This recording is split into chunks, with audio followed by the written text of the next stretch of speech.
Bismillahirrahmanirrahim. Assalamualaikum warahmatullahi wabarakatuh. Hamdan wa syukronillah. Salatan wa salaman ala rasulillah Sayyidina Muhammad ibni Abdillah wa ala alihi wa ashabihi wa man tabi'ahum bi ihsanin illa yaumil qiyamah. Amma ba'du.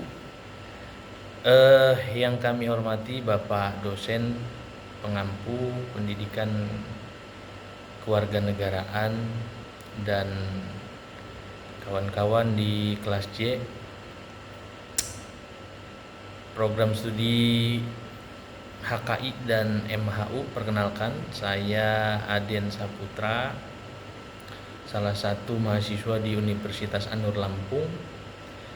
Kali ini akan membuat video yang mempresentasikan tentang salah satu materi yang menjadi salah satu persyaratan dari Bapak dosen untuk tugas mandiri, yaitu pendidikan kewarganegaraan. Topik yang akan saya bacakan, presentasikan, yaitu tentang HAM, hak asasi manusia. Kenapa? Karena hak asasi manusia ini agak menarik untuk dibahas oleh saya gitu. Walaupun sebenarnya yang lebih enak lagi kita dialog gitu, diskusi gitu ya. Tapi nggak apa-apa karena ini merupakan video pertama juga gitu. Maka mudah-mudahan kedepannya bisa ada video-video yang lain. Dan saya tidak buat dalam bentuk presentasi karena memang masih keterbatasan ilmu gitu. Presentasi yang PowerPoint dibuat itu masih keterbatasan ilmu. Sampai dengan hari ini saya masih mempelajari itu semua. Mudah-mudahan kedepannya presentasinya bisa lebih menarik gitu. Baik, hak asasi manusia. Hak asasi manusia ini pengertiannya adalah hak dasar atau hak pokok yang dimiliki manusia, yang diberikan oleh Sang Pencipta dan melekat sejak manusia itu lahir. Jadi hak asasi manusia itu tidak diberikan ya, tapi melainkan memang melekat dari lahir dan tidak dapat dihilangkan oleh siapapun, termasuk oleh negara. Jadi nggak boleh itu dirampas, nggak boleh. Tidak ada satupun yang berhak untuk merampas, sekalipun itu sebuah kekuatan besar atau negara. Hak asasi manusia bersifat universal, artinya berlaku untuk semua orang tanpa memandang ras, jenis kelamin, agama, suku, atau status sosial yang lainnya gitu. Nah, sejarahnya pemikiran tentang HAM telah ada sejak zaman kuno. Salah satu contohnya adalah Piagam Magna Carta yang dikeluarkan oleh Raja John dari Inggris pada tahun 1215. Piagam ini menjamin hak-hak tertentu bagi rakyat Inggris, seperti hak hidup, hak untuk bebas dari penyiksaan, dan hak untuk mendapatkan keadilan. Pada abad ke-18, pemikiran tentang HAM semakin berkembang. Salah satu tokoh penting dalam perkembangan HAM adalah Thomas Jefferson, yang menulis Deklarasi Kemerdekaan Amerika Serikat pada tahun 1776. Deklarasi ini menyatakan bahwa semua orang diciptakan sama dan memiliki hak-hak tertentu yang tidak dapat dicabut, termasuk hak untuk hidup, kebebasan, dan mengejar kebahagiaan.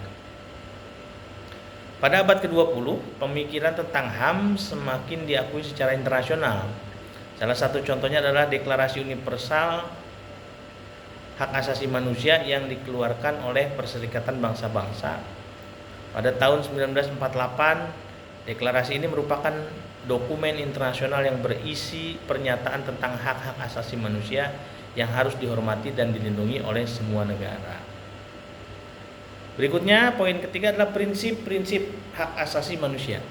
HAM memiliki beberapa prinsip dasar, yaitu universalitas, artinya HAM berlaku untuk semua orang tanpa memandang ras, jenis kelamin, agama, suku, atau status sosial lainnya.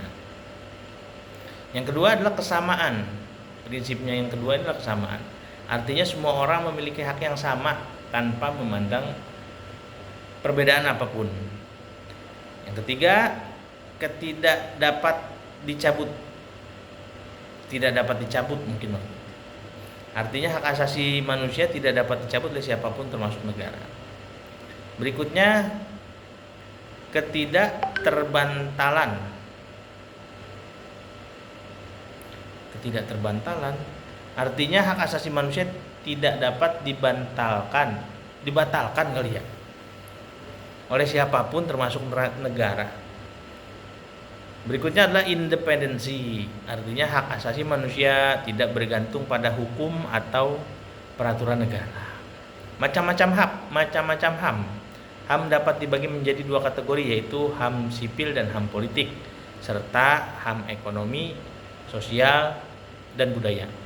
HAM sipil dan politik adalah hak-hak yang berkaitan dengan kebebasan individu seperti hak untuk hidup, hak untuk bebas dari penyiksaan, hak untuk bebas dari diskriminasi, hak untuk berserikat dan berkumpul, hak untuk berpendapat, dan hak untuk mendapatkan keadilan.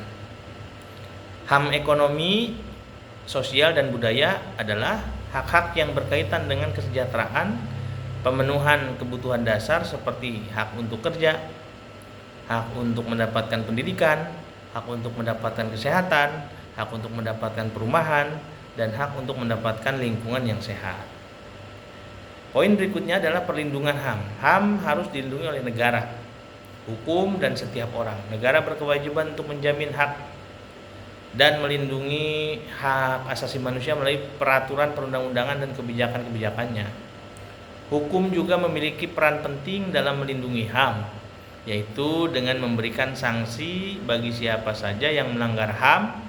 Selain itu, setiap orang juga berkewajiban untuk menghormati dan melindungi HAM orang lain. Tentang HAM di Indonesia masih terdapat berbagai tantangan dalam perlindungan HAM. Beberapa tantangan tersebut antara lain: 1. Diskriminasi, seperti diskriminasi terhadap perempuan, anak, kelompok minoritas, dan penyandang disabilitas. Kekerasan, seperti kekerasan terhadap perempuan, anak, dan kelompok minoritas. Kemiskinan yang dapat menghambat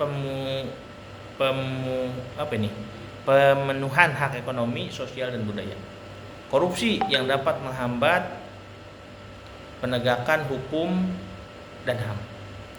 Untuk mengatasi tantangan-tantangan tersebut diperlukan upaya-upaya dari berbagai pihak termasuk pemerintah, masyarakat, dan organisasi non-pemerintah. Upaya-upaya tersebut antara lain pembentukan peraturan perundang-undangan yang menjamin dan melindungi HAM, penegakan hukum yang tegas terhadap HAM, pelanggaran HAM maksudnya, peningkatan kesadaran masyarakat tentang HAM, peningkatan kerjasama antara pemerintah, masyarakat, dan organisasi non-pemerintah dalam perlindungan HAM. Dengan upaya tersebut, diharapkan HAM di Indonesia dapat terlindungi dan terpenuhi secara maksimal, sehingga setiap orang dapat hidup dengan bebas, adil, dan bermartabat. Gitu ya. Nah, makalah ini saya ambil dari www.hukumonline.com gitu. Baik, demikian yang bisa saya presentasikan melalui video singkat ini. Mohon maaf atas segala kekurangan dan kesalahan. Yang benar datang dari Allah dan yang salah daripada kebodohan saya. Mohon dimaafkan semuanya. Semoga kita semua senantiasa diberikan kesehatan oleh Allah Subhanahu wa taala, panjang umur, berkah, dan keselamatan. Amin ya Allah ya rabbal alamin. Demikian. Assalamualaikum warahmatullahi wabarakatuh.